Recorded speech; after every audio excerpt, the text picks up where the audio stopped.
Hello, everyone, and welcome to another MoxiTalk. My name is Matthew Ferrara, and I'm super excited today to be sharing with you a great conversation with a good friend of mine about the opportunity we have right now to invest, instruct, and inspire our agents, especially in a period of change, turbulence, and a shifting marketplace. There are so many opportunities when that happens, but there are also some challenges. And so today's conversation, I think, is going to be very helpful to you, whether it's the best of times or it's just changing times. And we strongly appreciate you sharing the recording with anybody who might not have been able to join with you here today. And of course, if you need additional help, reach out to ourselves here at MoxiWorks. We'll certainly be able to provide you with additional information. So my name again is Matthew Ferrara. I'm a speaker, philosopher, photographer, and I have an opportunity to host a lot of these wonderful conversations with MoxiWorks. And my job primarily is to make sure that all of you as our guests can take advantage of some of the best and brightest ideas and minds in the business and then put them to work and, of course, combine them with the greatest platform of software that is out there to enable you to have the best of both worlds, the leadership and soft skills side with the technology and tools that make great production possible for all of our salespeople who every day aren't just trying to do more deals, but trying to make a difference out there. So thanks for joining me. And I'm going to also now just get a little deeper into the topic together. So 3 areas we're going to focus on: investing, instructing, and inspiring. Investing meaning, how are we supporting our agents and their business every day, of course, but in the sort of face of a turning market and oncoming change? How are we instructing, coaching them, supporting them is important, but also giving them direction. Our agents are looking to us for those leadership and managerial traits and insights that only we can bring to the table from our experience, plus our knowledge and systems. And so we're going to focus on that. And then put those 2 things together, and you have an opportunity not only to drive production, but to inspire people, motivating them to certainly take chances and to turn any caution into calculated risk in the face of a turbulent market. So investing, instructing, and inspiring for our newbies, our experienced agents, and everybody really that we come into contact with. Now, to do that, I'm super excited to invite with me onto this MoxiTalk a really good friend of mine. I think we've known each other more than 20 years. We have worked together in so many different iterations around the industry and around the country. Her name is Amy Cheroux. She is a technology trend expert, an author, a speaker, a trainer. She's been a realtor her whole life almost, but she's also just someone who I think understands at a very deep and intuitive level what it means for us as leaders to coach others, to help them grow and to get deeper roots, grow where they're planted, but also at the same time, take advantage of all of the innovative opportunities and systems and tools that are out there. So Amy, thanks for jumping into today's call with me today. I'm glad you're with us. Thanks, Matthew. I'm looking forward to continuing the conversation we've been having about this topic.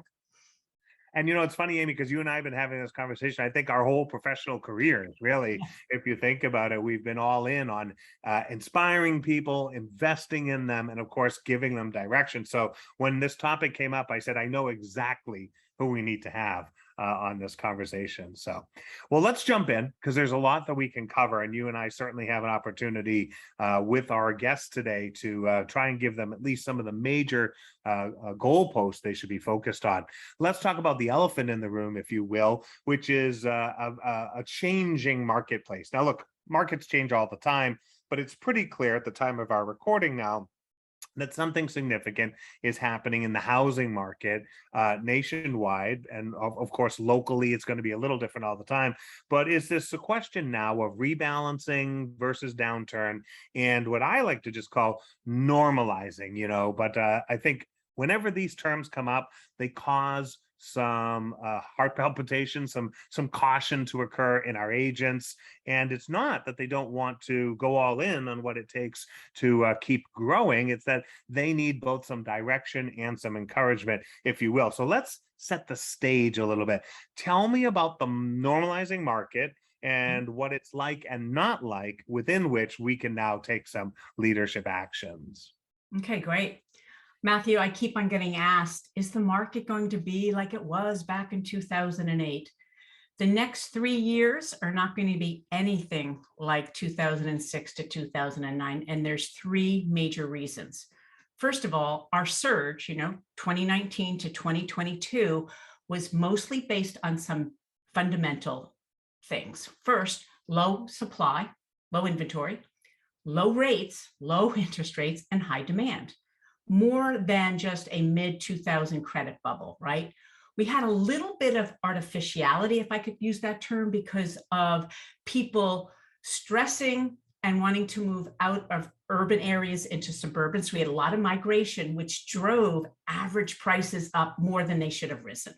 But it's nothing like the dramatic expansion of the buyer pool that what happened in 2008 with the subprime mortgage products. So why is it different? Well, we're not going to see a foreclosure crisis like we saw then, because 95% of buyers in the last 10 years have fixed rate mortgages. They're not going to reset to unsustainable rates. In the late 2000s, 25 to 30% of people had adjustable rates. And that's why we saw such a high foreclosure. So Matthew, if you don't mind, I'm just going to add the next one and see if you have any input. From a historical perspective, inflation adjusted monthly payments require you to buy an average priced home in our market is way below the last two seller markets. So believe it or not, even though our markets went crazy, it's not as high as the last times we saw this type of market in real estate, believe it or not. So rates are lower, and we did see increase of prices, but we're going to be fine.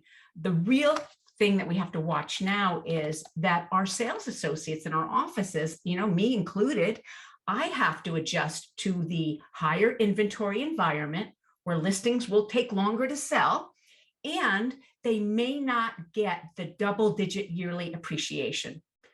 But it's just a return back to 2017, 2018, in my opinion, not a great recession.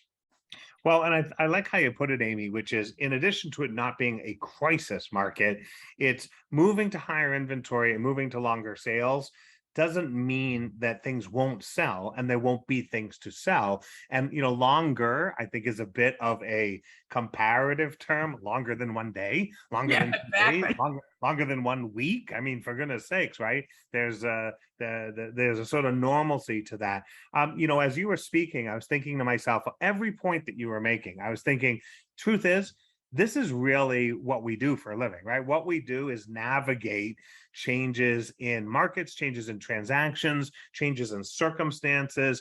I mean, whether it happens to just one seller and buyer, or it happens to 1,000 sellers or buyers, or it happens to a nation of sellers and buyers, I've never known a transaction to go only by the book, perfectly according to the formula. So I think partly as you were speaking, I was saying to myself, like, wow, there's really not a lot to be panicked about, but we do have to check in with ourselves. And as you said, check in with our salespeople and make sure that they realize this is what they do. And more importantly, that they have the two key resources to do it well. Great systems and tools to do it well. So if they're using, Moxi Engage, Moxi Present, Moxi websites, they have the systems and tools to do it, but also they have the help from their owner or their manager or their coach at their company to be able to shift gears, to not practice like it was 90 days ago, 6 months ago, but practice in the current reality. So in a sense, I think we're on the same page here, that like different, but okay. Would you say that's a fair way to put it? Yes, I would say different and back to normal in some respects. Yeah, I think that's a good point. All right, so let's go forward. If we are moving into this sort of normal space, there might be some people in our lives and our offices who haven't practiced in a normal space before, or haven't practiced in a long time in our normal space before, right? So some people have never worked in a 60-day home sales cycle or had to do negotiations and concessions, and others did, but maybe they kind of forgot a little bit of some of those skills. We haven't had to do staging, we haven't had to do open houses, things like that for a couple of years, if you will. So if we're going to help people change change, we need a model to help them change. I want to talk about a simplified coaching model that you and I have used in our practices, again, for more than 2 decades, I know. And I just want to start there. If we want to give our audience a example of how they can provide some direction, but also some enthusiasm to make these changes. They don't want to just show up and declare everything. They have to understand the sort of coaching element to it. So let me explain the model to our audience and then ask you to jump in and talk about why it's powerful. So the simplified coaching model really comes in two basic ends of a spectrum, if you will. So it's like a seesaw. When we're talking about helping an individual change, we ask, where are they in respect to this change? And then we ask basically one of two questions. Do they have the skill to make the change, or do they need some help with the will to make the change? And it's kind of like a seesaw, right? Do they know what to do? And if not, we have to provide them with high direction. Or do they know what to do, but they're not motivated to do it? And we need to give them some enthusiasm and support and encouragement. Talk to us a little more deeply about the skill and will seesaw that is the essential coaching model that we all have to keep in the back of our minds. Sure. I break it down to tactical and strategic. So when you're new to the business, there are processes and systems that have to be adhered to for a lot of reasons: legal, compliance, and to have a successful career. That's the beauty of the MoxiWorks system. In Engage, you can put your processes in and coach to that for agents that are new to your company and new to the industry. And we see some great success there. Then we also see if agents who really have the motivation to stick, because we know this is a very complicated and unique business. The second piece, though, is for our more experienced agents, is the strategy. And sometimes you have to bring in other coaching career skills. For example, if you have an agent who is more advanced in their career, they may need now to know how to build a team. They may need to know how to financially plan their succession planning. They may need to understand more how to bring in maybe another niche to their market. So it's not tactical, but to encourage them to grow and expand and be happy in the business. So Matt, if you don't mind, I might just go through some of these and kind of point out how these work. Is that okay? Absolutely, because I think they fit into the seesaw. They fit into whether we're giving people direction on skills or where we've got their back as they know what to do, but they need to, get some encouragement for their will. So tell us how these snap into that at a slightly more detailed level. Sure. Well, the first one, I want to just cover a couple that I think are really important. Situational training or coaching is when it's in the moment. Someone needs flood insurance. Someone just has someone where a buyer's went through a walkthrough and there was a problem. Right then and there, there's coaching or training. Sometimes it's training, sometimes it's coaching them to be able to handle that. So situational is in the moment. Informal and formal are really important to understand. Informal is for everybody, and it's more of those got a minutes. So instead of training or being a therapist, learn some simple coaching skills so you do not have to do the got a minutes all the time, because that's what really gets us as owners and managers. It really takes a lot of time out of our day. Formal coaching can be a one-off formal coaching, or it can be a series. It could be 6 months. A one-off formal is when an agent joins your company, when you walk them through the systems. And it's really a nice experience. Think about it. You join a company and a broker shows you their systems, their MoxiWorks products, and anything else with their value prop. And you go, wow, I made a good decision. Formal, which is more than one, I would reserve for people who are going to make it. So it's not for your new people. It's not for those who are having problems. It's for your top agents.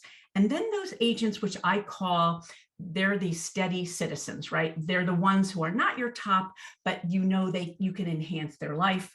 And then the only other one I want to cover here, Matt, is sphere of influence audit. For me, with what we talked about in the beginning, the change in the market, it is so important to get back to the basics of being able to handle your sphere. and you need a coaching program so people understand how to stay focused on that group. It's critical. So let me just make sure that I can put these into sort of the seesaw model, if you will. The first three you were talking about are really about skill. Situational training and informal and formal coaching are really about what to do in the moment that something happens, or what to do as you're planning to do things systematically. And that systematically could be encoded into your CRM and your marketing tools and your brand and identity standards. That's one aspect of growth, right? Well, it's also goals. So it can be partly achievements, getting them better, but it's also, you made a goal, which remember you can do in Moxi Engage, right? You set your goals. Right. And then because of the beautiful part of the leadership view in Moxi Engage, this agent created this goal. Where are we? So when you have your coaching programs, you can say, wow, you're right on. How are you going to increase? Or wow, you're off. So it's goals, staying to the goals, and what you just mentioned, making sure they have the skill. Okay, so highly directive in the first part. And then when you get to sphere of influence, now you're talking strategy. Now you're talking like, what is the best way to be productive? Now, certainly you and I think in our experience, we've discovered that sphere of influence works in every market, right? Hot market, it's my sphere of influence that's going to give me my repeat sales, my move ups, my investment properties, and my referrals. And then in a challenging or turning market, those are the people who need to hear from me, want to hear from me, need my encouragement. So that's, of course, a little bit more towards will, a little bit more towards like, am I focused in the right direction? I know what to do, but I need some encouragement to get back in contact with them. But it's also, I guess, if you will, where the most return on your effort comes from, most return on attention, if you will, comes from. So you put these together and you've created this really powerful coaching and development sort of investment and instruction formula, if you will. So let's go forward here, because I think we've got we've laid out the sort of the circumstances and the process. Let's go forward and talk a little bit about how this applies, in the next level, which is to say, okay, once I've got this balancing seesaw of opportunity, direct sometimes, encourage sometimes, I now look at this and I say, okay, I'm really going to create a positive outcome for my agents, healthy actions, healthy attitude, right? It's going to create a healthy profit. And that's going to have a very important additional effect, which is it's going to retain them in my organization. And when I say retention, it's not only good retention for me, the owner or the leader of the organization, it's actually good for the agent, right? Someone who's retained in a company can plant their roots, go deep with those roots, really pull up all that coaching and systems as nutrients, if you will, and grow stronger where they're planted. Tell me how that all comes together. Matthew, it boils down to, as a real estate professional myself, I'm working with this company. Am I happy? Are they fulfilling my needs? And the retention tactics that you have on the screen are perfect. Is this company keeping me grounded and giving me career counseling so I know that I've got a career path, whatever that is, whatever my goals say? And is there someone at the company that recognizes it? Is there easy to use technology that my company provides that can help me do more business and make me look good with my clients?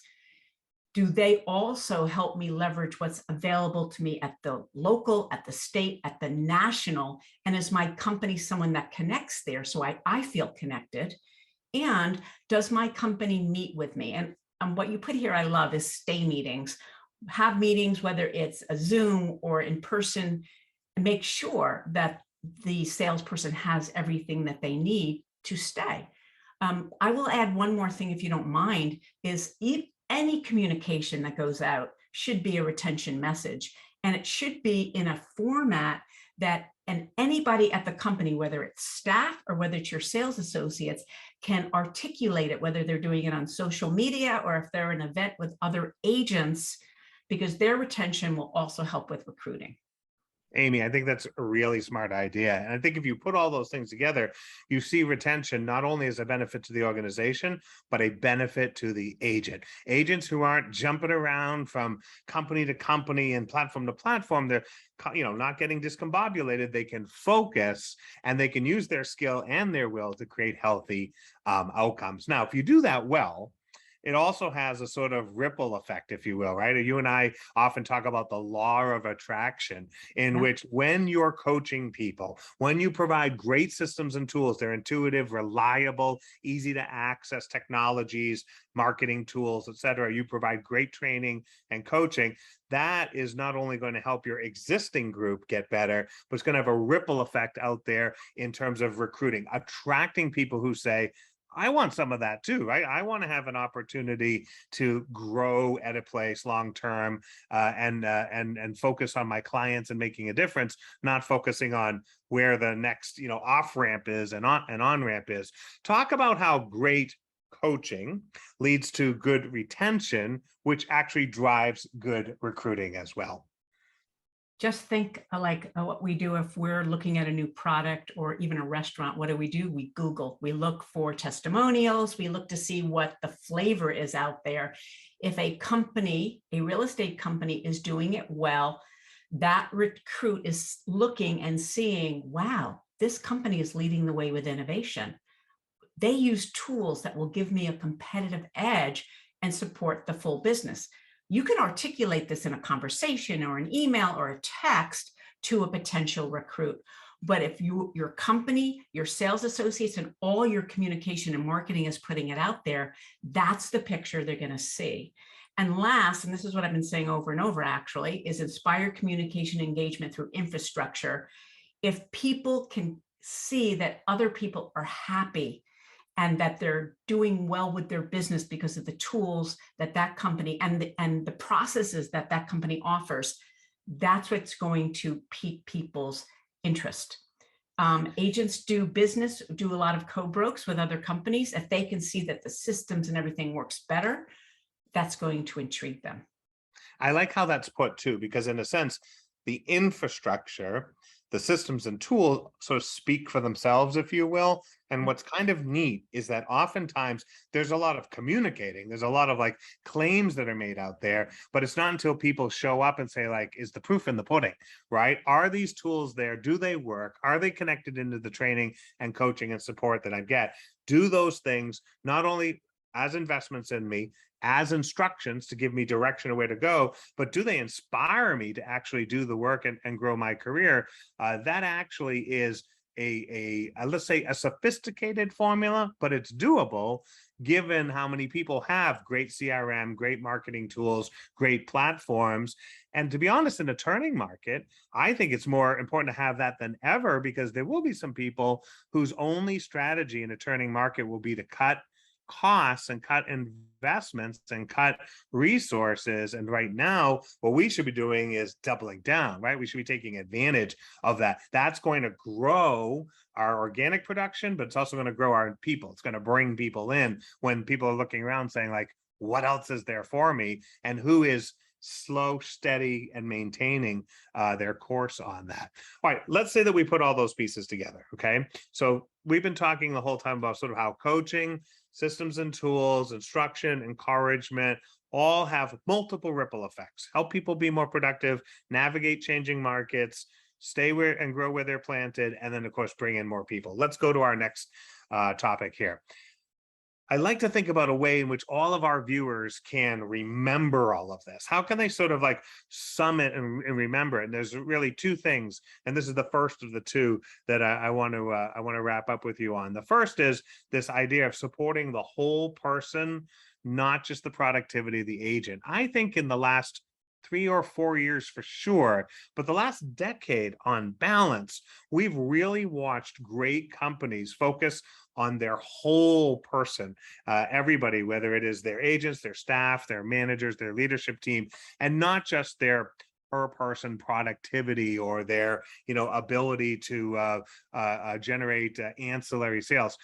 talk to us about how much more important supporting the whole person will be in a turning market as a okay market, when it's easy to do that. Now it's going to be a little more difficult, but a lot more valuable to focus organically on our people going forward. Why is that the case, Amy? Matthew, think about this. We're busy as real estate agents out there doing our work, and all of a sudden we're slowly seeing the change. We may not know how to handle some of these. To your point earlier, some salespeople have never been in a market where they have to have those skills. At your real estate firm, if I had that thought right now, would I know where to go to get the resources and the support that I need? And think about it. We have bad, good years. We've had great years. We've seen rapid change. So we're supporting not just them with their actual real estate business, but their mindset and their capability to make the change. So if I see some changes now in the real estate industry, can I think, wow, I can go to my broker. We have these tools. I have these people I can talk to. I have this training. I know where to go. I just have to go make time, because I actually now have the will. Remember skill and will? Now I have the will to get it done. Have you communicated that to your salespeople that they know where to get it? So that's how I see it, Matthew. I think it's a good point, because I think it's also parallel to the shift in thinking we've had in the industry as a whole amongst the best professionals, also about the consumer, because we pay more attention to the whole life of the consumer. We're connected with them in social media. We're connected with them pre-sales, during the sale, post-sales, living in their homes. And they're not just a lead. They're not just a transaction. They're not just another unit on my spreadsheet. So in the same way that we support the whole person, not just their transaction, I think in-house, we have the same philosophy as well. Let's support our people as people, and then their production will grow from that philosophy. Now you take that, and let's go to our next item here, which is, I think, a great way for us to sort of wrap up our conversation. As we put together this concept of making the right investments in our people, giving them direction and support, and then inspiring them to navigate the change, there really is sort of two sides of the same leadership coin, if you will, right? If we leave our watchers with a sort of little bit of a coin to cash in on, one is that their people are really their clients, right? Their agents are the heart of their business and the heart of their attention. Then that secondly, they're able to get these things done. Talk about the first one here for a moment with me, which is like really shifting my attitude towards being a agent is my client mindset. Matthew, I have seen some great examples through our companies that we support through MoxiWorks. At office meetings, tell me something that's good and going on in your life. My kid just got accepted to college. So it's not always just the real estate, but also celebrating them as people with other types of events. And we can go on and on with all those things. And all of us can just go and talk to our counterparts out there and find some great ideas. But bottom line is, we already have the intrinsic skill to know how to do this. I would say if one skill to learn would be a little bit more on asking the right questions to empower people instead of just training and being therapists. Minor coaching skills can really enhance your company and your business, and having the right tools. One thing that I've been thinking a lot about is, as our companies that we support, we just got you MoxiWorks. Now what? If you're a broker, can you answer that? Where do you send them next to be empowered with the tools? And I'm honored to say that we have that for you. So that's my answer, Matt. No, it's a great point. And, I think you're pointing us towards this concept as we shift beyond just looking at our agents as a sales generation tool to the whole person there. Then we are really also, I think, we have to change our methodology for being of value to them. So let me wrap this up with that second point, which is, and I know you agree with me on this, which is, everyone watching here today knows how to do this. And in a way, almost, in a sense, coming to this session is like coaching themselves. We gave them some more skills, things to think about, but now we also hope to ignite their will. We hope to encourage everybody watching today's session to go all in on investing in your people in all the different ways, systems, tools, technology, training, instructing them, giving them guidance, knowing that in times of change, they could use someone to say, let's go this way, and here's why, but trust me, follow me on this. And last but not least, then watching and celebrating them as individuals as they grow, as that sort of inspirational tool for each other and for their peers as well. We know how to do this. This is what good leadership means, and this is when we combine it with good technologies, good systems, good partnerships out there. We have a winning formula for navigating any turn. So I'll give you the last word on today's conversation, and then I'll wrap us up.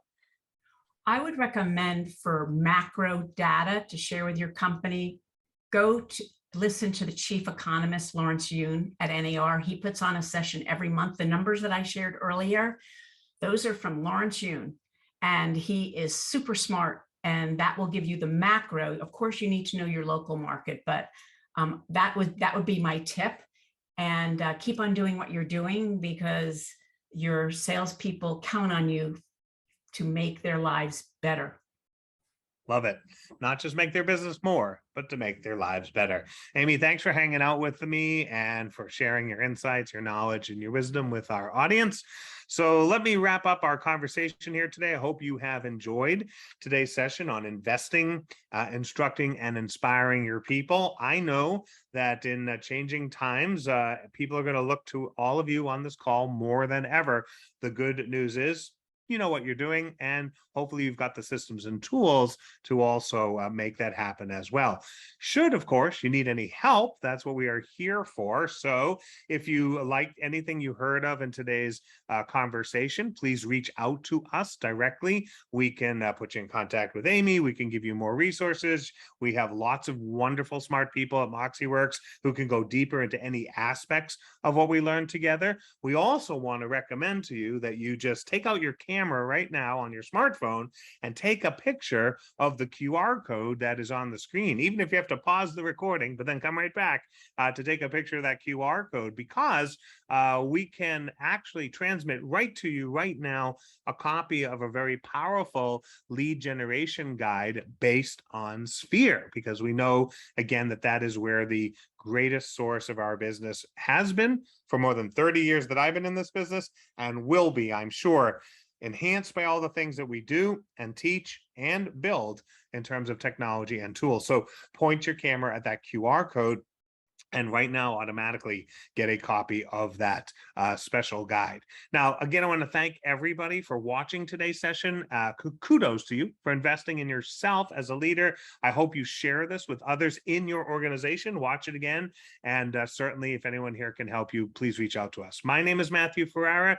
Thanks so much for spending some time with us. And we look forward to the next opportunity we have to share another Moxi Talk with all of you. Have a great day.